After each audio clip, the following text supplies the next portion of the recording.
Bom, vamos conversar com o Eduardo Magrani, que está lançando, já lançou ou vai lançar? Acabei de lançar, tem lançamento em algumas cidades, lancei no Rio e Recife já. Segunda-feira é em São Paulo e vai ter também em Belo Horizonte e em outras cidades. Eu estava lendo ontem o artigo do Pedro Doria no jornal o Globo sobre deepfake, sobre o perigo que a internet mal intencionada, com essa tecnologia avançadíssima, de você conseguir recortar o rosto da pessoa e pôr em qualquer lugar. Eu posso fazer o Bruno dizer absurdos e ninguém vai perceber que é fake e tudo isso. Você tem um livro que é totalmente humanista, né? E que está muito interessado em como a tecnologia e o direito podem ser humanos. É isso? Perfeito. A tecnologia ela molda a sociedade como um todo e nós, como seres humanos, também somos moldados. O que eu costumo dizer é que o direito ele não foi pensado para uma sociedade de coisas inteligentes, para uma sociedade de robôs inteligentes. O direito foi pensado para uma sociedade de seres humanos mediamente inteligentes, vai? E agora a gente está inventando determinadas tecnologias que vão conseguir ultrapassar a inteligência humana em alguns aspectos, pensamento lógico racional e tantos outros.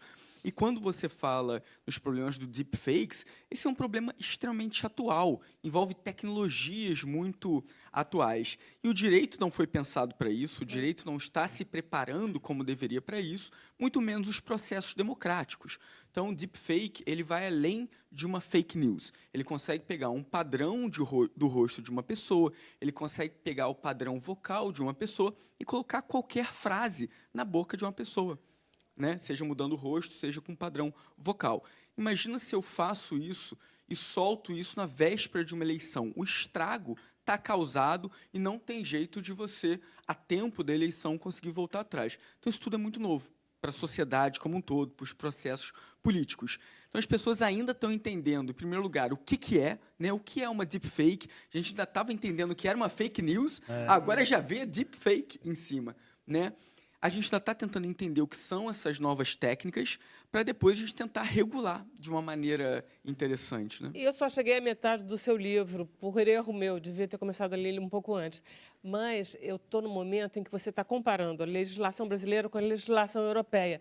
E você gosta bem, né, da legislação brasileira estar um pouco colada na europeia. Você prefere isso? Na verdade, com relação ao livro, é que acabou de sair, você recebeu antes mesmo do autor, então eu tenho que autografar o livro ainda. Cara, hoje. Caramba. Esse é o prestígio, É o prestígio. Ainda hoje, está super fresco. Eu faço um livro comparativo com a regulação europeia, que foi uma das primeiras regulações robustas de proteção de dados pessoais. Isso. E o Brasil refletiu bastante a regulação europeia na nossa famosa LGPD, né? Nossa Lei Geral de Proteção de Dados. É uma lei que dá um peso muito grande aos nossos dados pessoais e dá um tratamento forte, como a gente tem no Código de Defesa do Consumidor, agora a gente tem um tratamento forte para a nossa proteção de dados. E, Vera, esse livro ele fala sobre os dois principais pontos que vão pegar nas próximas décadas. Um é dado. A gente vive hoje na era da informação. Na era da informação, tudo é dado. E uma parcela importante são os nossos dados pessoais, que a gente gera o tempo todo, nos nossos aplicativos de celular, nos sites que a gente acessa no nosso laptop. No nosso telefonema. Exatamente, no telefonema. E agora nas coisas inteligentes que cercam a gente. Então, a nossa geladeira inteligente vai captar os nossos dados pessoais. A nossa Smart TV. Smart TV e tantas outras. Então, toda essa coleta de dados pessoais tem que ter um tratamento. Esses dados têm que ter uma governança, que é o termo que a gente gosta, né? Então, o Brasil tentou espelhar bastante a governança de dados da União Europeia. Porque eles estão mais adiantados, inclusive em termos de tecnologia. Ou seja, lá a tecnologia das coisas, ela já existe em muito mais coisas do que aqui, não é não? De tecnologia, Vera, e também tem um aspecto cultural com relação a como a gente sente a nossa privacidade. Então, eu terminei o meu doutorado. Esse livro é fruto da minha tese de doutorado, que foi parceria com a PUC-Rio e na Alemanha também com a Humboldt, em Berlim. Você fala alemão? Não. Estou aprendendo, mas você não pode Porque perguntar para a aí pessoa já se é fala total- alemão, né? A pessoa nunca vai dizer no Brasil que fala fluentemente. Sempre um aprendizado. fala. É alemã. Sempre um Mas aprendizado. você pode falar que fala também, porque aí Isso. pedir para você falar, ninguém Não, vai não, entender não, eu nada, ia né? dizer... No caso da não, Maíra... não pode, ele não podia dizer. Então, existe um componente cultural que é como a gente enxerga a nossa privacidade.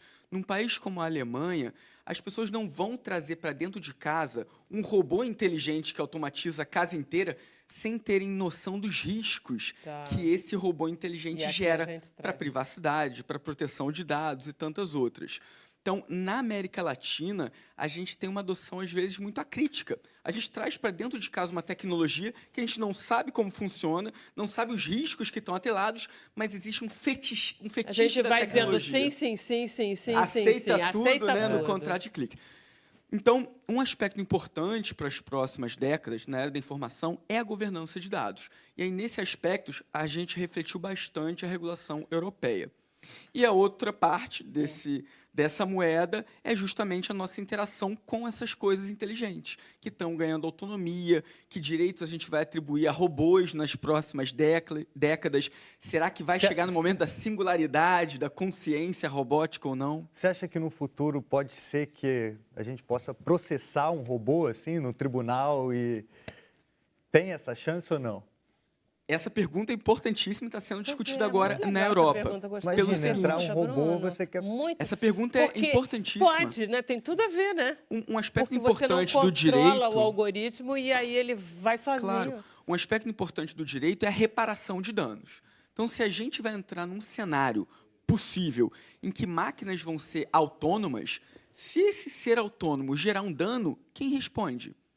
Se eventualmente não vai ser um fruto da ação de uma empresa, que Porque é uma não é pessoa tão jurídica. simples, né? Ele cria um algoritmo que ele gera um outro e aí ele vai gerando uma coisa... Vera, você não tem origem. Os algoritmos você perde hoje... a origem, né? Exatamente isso. Os algoritmos hoje estão tão sofisticados, com técnica que a gente chama de aprendizado de máquina, que é machine Isso. learning, deep learning, redes neurais também, que o algoritmo ele consegue se autoprogramar em uma série de aspectos.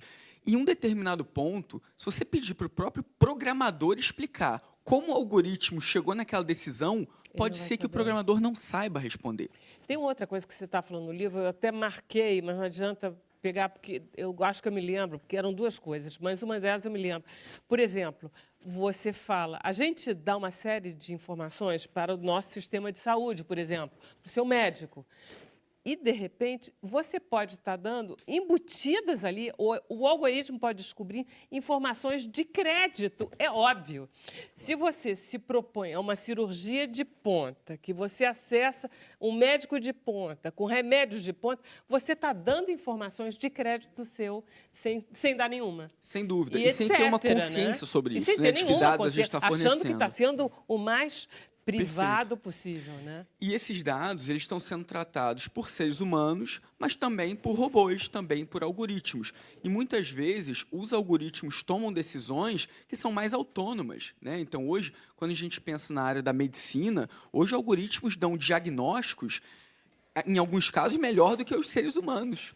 Né, em várias áreas da medicina, recentemente eu estava conversando com um médico que falou isso. Algoritmos conseguem ser mais precisos, muitas vezes, do que seres humanos. E só para finalizar com relação ao que o Bruno perguntou, a União Europeia, o Parlamento Europeu e a Comissão Europeia vieram com uma diretriz, em 2017, para a criação de uma nova personalidade, que é diferente da humana e diferente da pessoa jurídica, que é a personalidade eletrônica. Caramba! Porque, com as máquinas ganhando autonomia, o dano não vai ter uma relação muito próxima ou com um ser humano ou com uma empresa. Então, para alguém responder esse dano, talvez a gente tenha que atribuir uma nova personalidade a essa coisa inteligente. Então, para fins de reparação de dano, talvez a gente tenha que chegar a esse ponto. Então, o livro trata sobre isso também, dos caminhos para uma personalidade eletrônica e tentando refletir se isso seria necessário ou não, já que países na União Europeia diferentes já estão discutindo isso. É uma pergunta super importante. Fascinante, Sensacional. maravilha, Eduardo. Muito bom. Volte sempre.